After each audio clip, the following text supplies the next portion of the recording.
Thank you for Madam Chair for the introduction. And I think I'm not the only one who is lost in translation. It's the University of Neuchâtel, which is in the western part of Switzerland, which is a French-speaking university. And I'm really honored to have been invited to this conference in Tallinn with regard to 30 years of integration, which is also fitting well with the emancipation of the Baltic states and of Estland from the Soviet powers at the very beginning. So what I will do is to talk shortly on reframing Switzerland as a country of immigration, and spin the issue on integration more on the discrimination side. But basically, my spin is to say that discrimination is, or the fight against discrimination is much more on the agenda, has to be much more on the agenda now, and this is because constitutions usually refer to all the items which are allocated to people which may not induce to discrimination. But we know that in reality this happens nevertheless. For that reason, it is important to see to which extent integration can be coupled to the issue of discrimination, particularly in a country like Switzerland, which is a country of immigration, a country which of a new type, and in which a quarter of its population is foreign-born. What you see here are the classical cleavages the chair has already referred to. On the left, you see the linguistic variation of the country, basically large part speaking German. Then in the west, a large minority speaking French. And then in the south, a tinier minority of 8% speaking Italian, and a much tinier minority speaking Latin languages. But the internal pluralization is obviously not described well only with these issues. The internal pluralization is also well described by the issue of immigration, and immigration is strongly linked to the successful revolution in Switzerland of 1848. Switzerland was the only country in which that revolution, which is probably comparable to the revolutions of '89 of the last century, basically happened all over Europe, on the continent. And Switzerland was the only one in which the liberal radicals succeeded in acquiring the state and transforming it, particularly in the phase of industrialization. These two pictures refer to this industrialization, to this spin in regard of participating to the technological development of the continent. But there were two less people in Switzerland, and for that reason, for the mechanical industries, for the chemical industries, but also for the building of the infrastructures, it was important to hire people from abroad. And this is referring to the 19th century, to 1868, the agreement with Italy, which was based on bilateral agreements to permit free circulation among different countries, here between the southern neighbor and Switzerland, in order to build up the infrastructures, the Gotthard Tunnel and the Simplon Tunnel. What we have here are the increasing numbers just before World War I.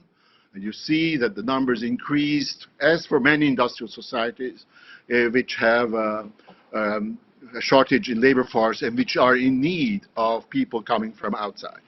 So before the World War I, the numbers were as prominent as this was the case in the 70s, and this will be important to know, because what we have here is also those who are reminding us that in the liberal period you also have contestation of the transformation of modern societies. What you have here is a poster of groups who wanted basically to get rid of immigrants. This was before World War I, and this movement became stronger and stronger during World War I, and was basically based on the term of over-foreignization, which has to be prevented.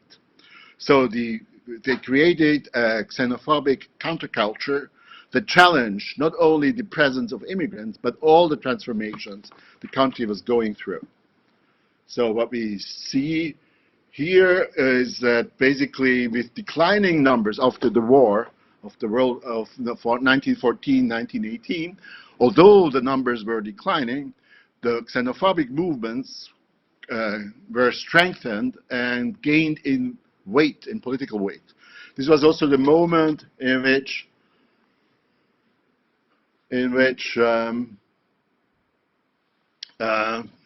new regulations came up in order to fight this foreignization.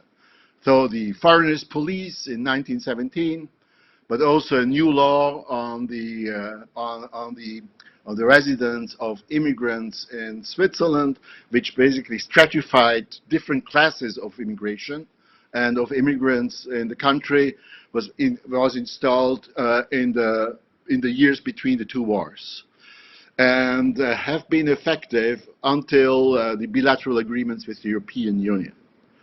And here we see also a structural element which has an impact basically on the rights of people who are coming from abroad, because these rulings are basically responsible also to the way how a society is segmented and what are the rights of people when they are present here. And I would say this is the first step towards, which has to take us to reflect, what does it mean to be a constitution, to have a constitution who protects the rights of everyone if certain people are treated with minor rights and differently, as this is the case in any other country in which basically there is a differentiation between citizens and aliens.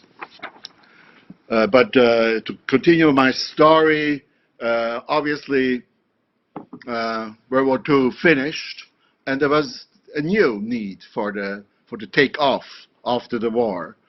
So what Switzerland did was basically the story of many other countries, industrialized countries in Western Central Europe, which we called labor, and humans came, as Max Frisch once said, in one of his diaries he published. And so what we can see was basically rising numbers again after the war, but also new issues came around, issues of having rights, of demanding rights, particularly in liberal settings in which people were treated being basically inferior to others, inferior to the autochthonous. And this is a paradox in liberal states, that you cannot really afford the fact that you have constitutional rights to the citizens and are able to treat those who are from outside differently. But in particular in Switzerland, which is framed by a political structure which allows not only, which is not only based on the federalism, which is very important and we will show it, but also on direct democratic rights, the fact that the people can intervene and change the constitution continuously. Basically, we have 3 votings a year. So the fact that you can have a direct impact on the policy making through the people took us also to see that there were a lot of movements who were against the expansion of rights, which was basically the item of the 1960s in the Western world. So the 60s, but nevertheless, although this movement existed, there has been an expansion of rights, also in Switzerland, with regard to the social rights, but also the civil rights of immigrants. And in certain areas of Switzerland, also of political rights. So the main issue of Switzerland has become, since the 90s, not only the integration, the issue of the integration of immigrants to the country, but also the issue of the integration of Switzerland within a larger network, within a larger community in Europe. And the bilateral agreements of 2002 were basically the instrument in order to increase the compatibility of migration regimes in Switzerland with the European ones. And these were a successful invention. As you see here on the left side of the slide, there was an increase again of migration, but not only an increase, it was also a pluralization of people coming basically from the main European countries to Switzerland, but also from other OECD countries. So, and basically, I would say Switzerland has been with the bilateral agreements with the European Union as far as it was already in the 19th century when it organized itself, as many other European countries, its bilateral agreements with other neighboring countries. And what we see here is a study we did trying to measure the effect of the cantonal applications of integration policies in Switzerland. Switzerland has a federal program on integration, but the application and the implementation is organized federal by all cantons, which can be understood as substates of the federal state. And they have the power to implement also federal laws and to give them certain weights. And so the question has been, how are issues of integration when it comes to labor, when it comes to social integration, when it comes to language acquisition, but also when it comes to anti-discrimination, how are they implemented in the different cantons? What we see here, so the question has been encouragement of integration, how is it happening, assistance to persons in the asylum system.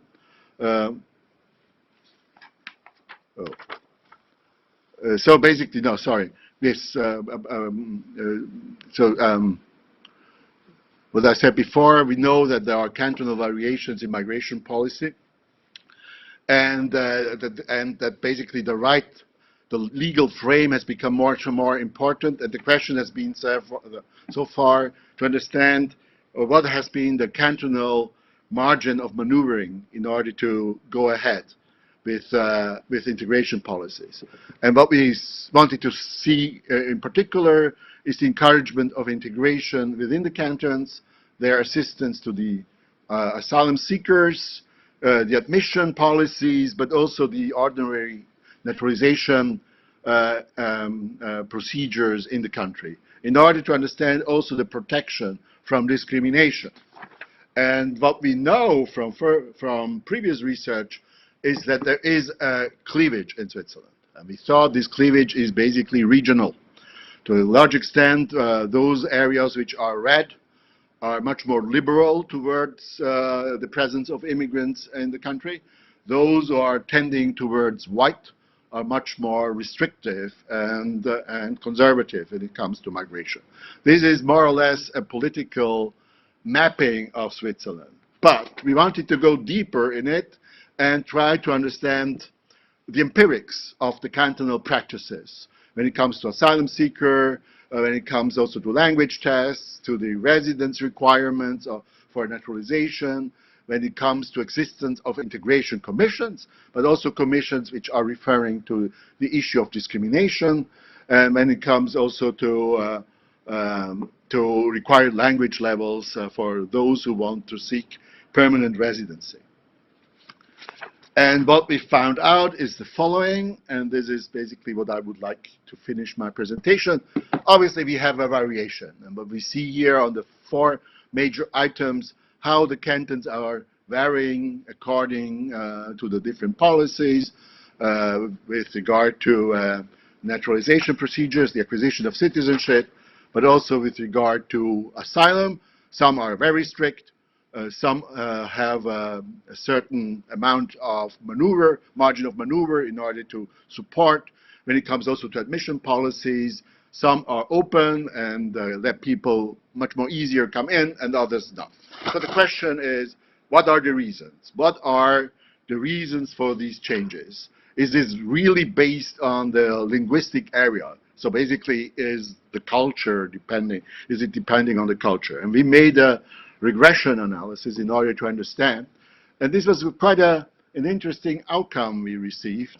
We wanted to, we have discovered within our study that those cantons who have a strong economy, who have a high median income and a high education level, basically they are much more restrictive when it comes to integration measures. They say that you can imagine one of their thoughts, or the thoughts which are expressed there, talking with the people from those cantons in order to also confirming these results, were to say that basically it's on the immigrants themselves to organize their integration, and we offer a large possibility and opportunity to enter the labor market, and for that reason we shouldn't do more. We shouldn't invest our tax income in integration policies. So when we go for the liberal positions in politics, when it comes, for example, to the votings and analyzing the positions of the different cantons, their populations, are they liberal, are they more restrictive? When it comes to the decisions of parliaments and of the governments, then we see that those who are more liberal have much more inclusive policies and are supporting inclusive policies of integration. And the same is also true with urban populations. There, where there is a high share of migrants, where there is also demographic growth, where there are strong urban populations, there we can see that their policies and their implementation of integration policies are much more inclusive. What does it tell us, basically? And here I would like to come to an end. I think that there are converging trends all over the cantons, obviously, and which we have to continue to observe. If you take Switzerland as a laboratory, in which you can measure basically also the different variables which are important in order to understand how the practice of integration is done, and that there is also a room of maneuver within the federal state, how to practice basically certain federal indications. There are different political cultures in Switzerland, but it's not the language which is determining the issues. What is important then is, what does it mean also for anti-discrimination policies, or discrimination to be targeted when it comes to integration?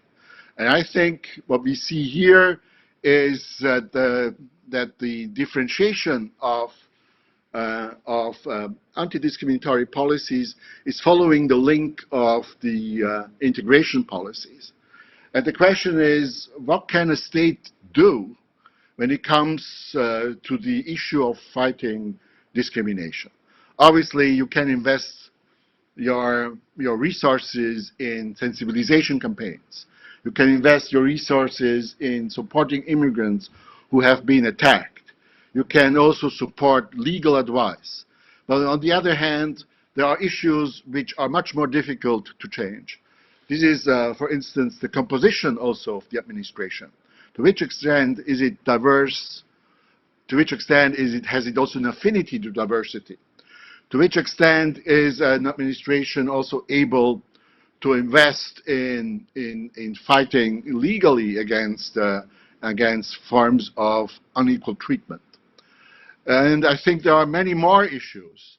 The question is obviously, to which extent is a society able, and I don't think that this is only a state obligation, to which extent is a society able to invest in a change of the code with regard to the relationship to people who are not like us?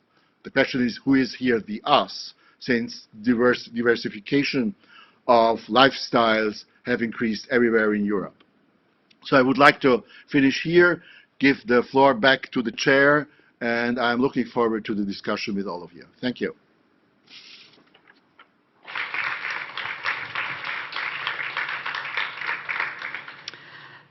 Thank you, Gianni.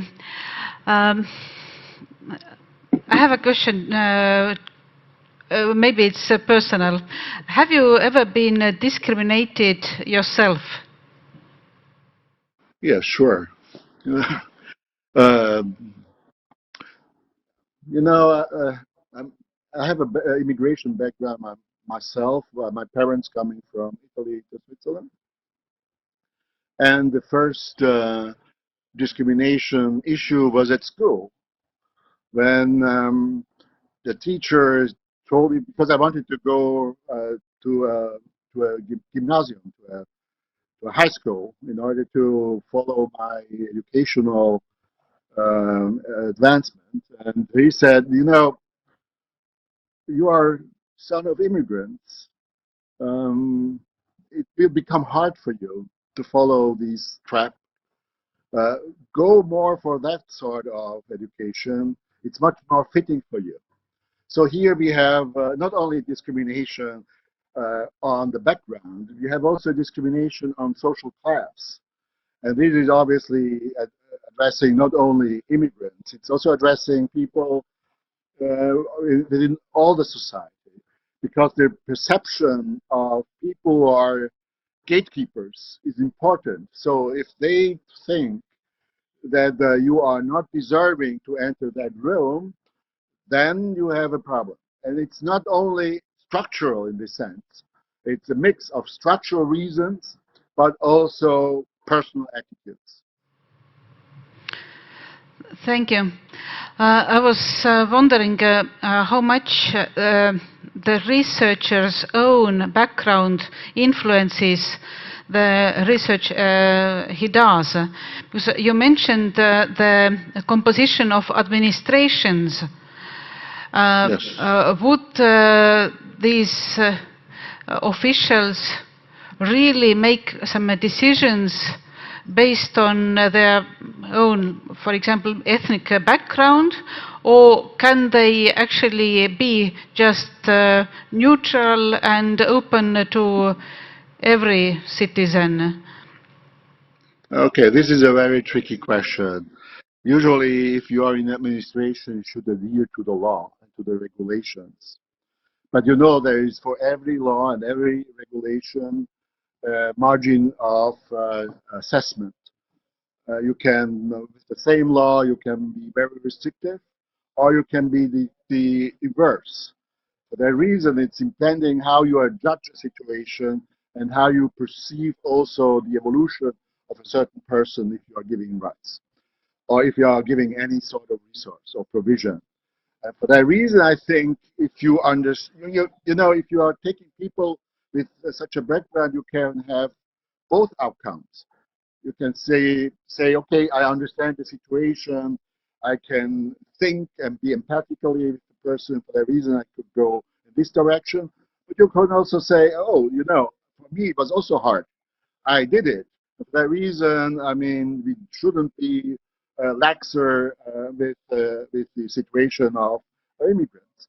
For that reason, I don't think, I mean, any kind of background can give you a particular approach to issues, but you cannot find out from the beginning what kind of result and outcome this will have. Okay. Maybe I didn't notice, but did you?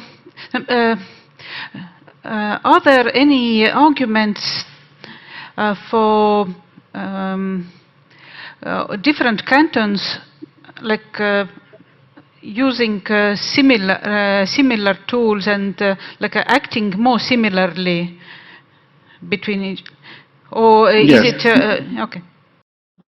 yes. Those who are, let's say, those who are more liberal or those who are more urban. They have a larger urban population and have, for that reason, more contacts among different peoples, different origins. So the contact theory applies here completely. For that reason, the composition of the population goes in a direction in which liberal implementation of policies are supported. Then you have agglomerations, so the areas around big cities, and particularly also those areas who are far away from big cities. They are much more adverse. There aren't many immigrants there, as many as in urban areas, but they have a fear that their world is changing too fast. And for that reason, they are going in that other direction. I think this is one of the main explanations for the differentiation in the approaches in a federal country as Switzerland. But I would say that these issues can also be transposed to other realities, as we know also from the United States, which is quite similar in these approaches. Okay. Gianni, thank you for your presentation and all those interesting answers. We will definitely discuss more after the rest of the presentations. So we are ready to continue. Thank you again. And maybe applause? No?